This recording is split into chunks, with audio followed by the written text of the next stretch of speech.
Welcome, everybody, to another Microsoft Unboxed pod. This is episode 87. I'm your host today, Kareem Anderson, and I'm joined by David Allen. Hope everybody's doing well out there as we're filming this on a Friday. Hope everybody made it to Friday and you're having a good day. Yes, we are going into the weekend with actually not a ton of news, but big news. The little news that we do have regarding Microsoft-centric things is about the big Xbox shakeup that happened last Friday, pretty much after we started recording. So we're going to get into that and talk about the shifting heads as executives and what the pivot might mean, and we got a little bit of background on why the shift happened. I had a knee-jerk reaction that I wrote up on Friday. Come Monday, we find out a little bit more about what that move was by Xbox and why I was wrong in my initial writing. Other than that, we also have some information about the Samsung Galaxy Impact event. For a lot of people, it seemed relatively boring because it was just a couple of phones and some earbuds, but there's some tech and some software that's going to be perhaps vital going forward. And we'll see how the other mobile producers and manufacturers follow suit. We're also going to get into YouTube expanding its premium light offering and Samsung's multi-agent AI that was kind of demoed a little bit during the event. Since then, people have got their hands on with it. It's a hit or miss right now, but it's a big step going forward and perhaps the promise of AI that actually may deliver. With that being said, we like to start every week with the rant. David, what are you upset about in tech this week? Well, it happened about 13, 14 minutes ago. That's what I'm going with because darn it, it ticked me off. Windows needs to get its act together when it comes to hardware, or maybe some of the hardware and software need to get its act together with Windows. I don't know. But to give you guys a 15-second background, I have a full streaming setup here, Elgato hardware, nice monitor, nice Lenovo PC over here that handles all of my streaming duties. A little humble brag to start off with. Okay. Yeah, that handles our content creation and some gaming, and I use this daily. I'm streaming something, I'm meeting something, or creating something. And we use StreamYard, and I'm not blaming StreamYard here because I don't think StreamYard is at fault. We use StreamYard to create our podcast. I can have Teams meetings, I can stream, I can do anything I want to right up before our podcast. Open up StreamYard, Windows will come up, and with the Windows dialog now, your camera and microphone are not detected. You reboot, you're back to StreamYard. Well, what upset me about that today was I forgot. That was my fault. So I get I've got a certain window layout that I like for our pod. I get my windows straight. I click the StreamYard link. My co-host friend here sent me, and I click on it, and Windows says, nope, not doing this. You've got to do that reboot first.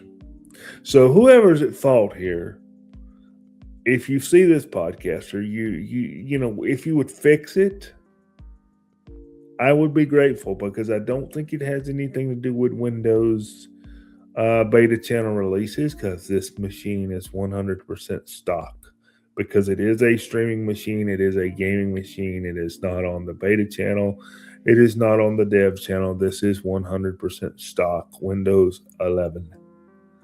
So fix it.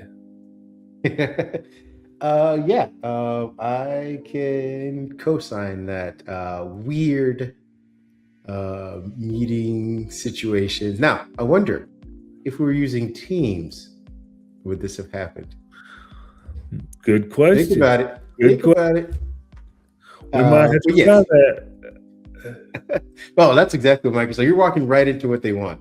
No, I agree. I think it's always interesting when it comes to communication and meetings on various platforms. Yes, it happens a lot on Windows, but I feel like it's a software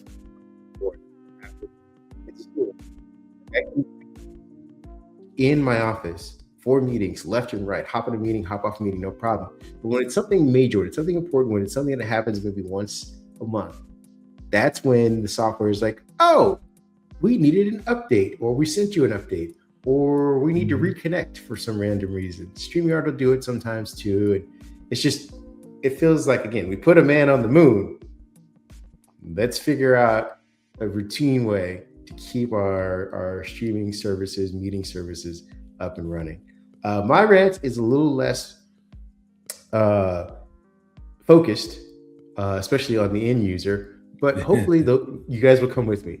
Last night, we found out that Netflix is stepping away from the deal to buy Warner Brothers, which leaves Oracle and a consortium of, I don't know, Middle East money and Jared Kushner and a bunch of other people to gobble up Warner Brothers. And I want to rant because, one, the idea of Netflix buying Warner Brothers was already problematic. I do want to get on record saying that, yeah, I wasn't like, oh, it'll be great for Netflix and it'll be great for Warner Brothers. This would have resulted in, I think, an untold amount of job loss because Netflix's pitch is that it doesn't want to make movies for theaters. Like its whole thing is like you can watch it at home. So we would have seen some weird ways that movies were released, and that would have resulted in shortening windows for people to put things in theaters. And I'm sure they would have, used a ton of AI to cut around corners and, reduce the amount of people in productions. I mean, they're already still currently doing that. So, again, I'm not trying to gloss over that. But I think with the Ellisons and Oracle now owning Warner Brothers, we're in a different type of consolidation and still in a very bad situation. And I kind of wanted to just go over real quick the cursed history of Warner Brothers and why I don't think, even though we're in this position where they're about to buy up another piece of media, again, they're going to be, I think they're going to already own TikTok.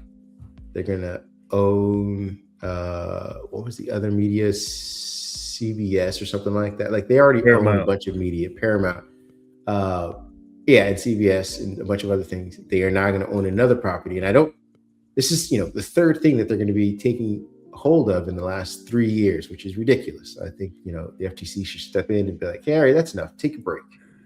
Anyway, I do think there's a little bit of light at the end of the tunnel, and it's because Warner Brothers is cursed. AOL and Time Warner got together way back in the day. Some of you may have just been children at the time or just a twinkle in your parents' eye, but they were supposed to be the future of digital media. This was supposed to be what we're having now was supposed to happen then. That was back in, what was that, the mid-90s, I want to say, something like that. Mid-90s, early 2000s at the latest. And it was a catastrophic merger. It didn't result in anything. It wiped out hundreds of billions of dollars of value. And it became kind of a cautionary tale of like, why you don't put internet and traditional media together at the time. Then, I want to say right before the pandemic, AT&T and Time Warner were supposed to be together. Yep. And it was supposed to be, hey, a telecom can now provide you cable and internet and movies and whatnot. And AT&T apparently bailed on that as well. And they lost tens of billions of dollars in doing so. And that was kind of why Zaslav was brought in to begin with, was to come in and clean up that mess as well. Since then, there was the Warner Brothers Discovery merger. When that's when we had this whole weird name change of like HBO Max, because they wanted Discovery to be the driving force, not HBO, and they didn't know what to do with the Warner Brothers assets. And again, that was supposed to be a synergy reboot.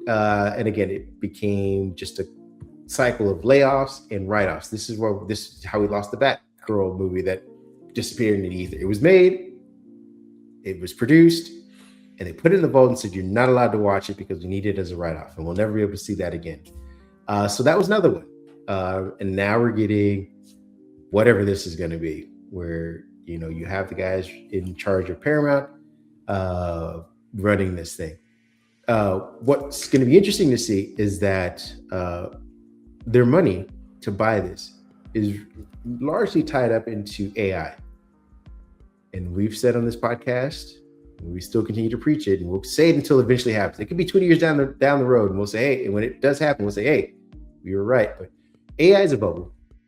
And if Oracle, who is betting heavily on this, and the reason why they're kind of diversifying into media this way is to stabilize themselves, if it is in fact a bubble, they will be hit with a big loss and with a ton of debt, and they'll have to end up stringing and spinning off all of these properties to be sold in order to procure that debt. So in the moment, we're going to have a consolidation. I do think if this doesn't take off, Oracle will have spent tens of billions of dollars on a media empire that requires cultural instincts, which again, we don't know that they necessarily have, creative leadership, again, we don't know if they necessarily have, and an operational finesse that the company has never really demonstrated. And then they're going to need, in order to pay off these debts, spin off all of these properties. So we may end up getting, 3 years down the road, HBO by itself, Warner Bros by itself, and what was the news one? I think there was CNN by itself. These will all be in separate companies, and maybe other companies will come pick them up for scraps or whatnot. But it's going to be a rough, bumpy few rides, and I feel like we didn't need any of this. My rant is to say, at the end of the day, we didn't need any of this. It feels like when we did streaming, where it's like, oh, we're going to move away from cable to now make more expensive cable. We're moving away from consolidation. We didn't need to then break stuff up, which was already kind of broken up before. That is my rant. Well, I missed probably 15, 20 seconds of that. I had an internet glitch or something here, but I caught most of it as to what you said. Now, I think you're right. I questioned back during the pandemic and even a little before, when we were having all of these mergers, like, why were we having them and what was it going to lead to? Because you take something like CNN, that comes to mind. I don't have a particular news outlet that I prefer or that I don't prefer. I will certainly go watch them all. And I like to go read the opinions. And when you scroll,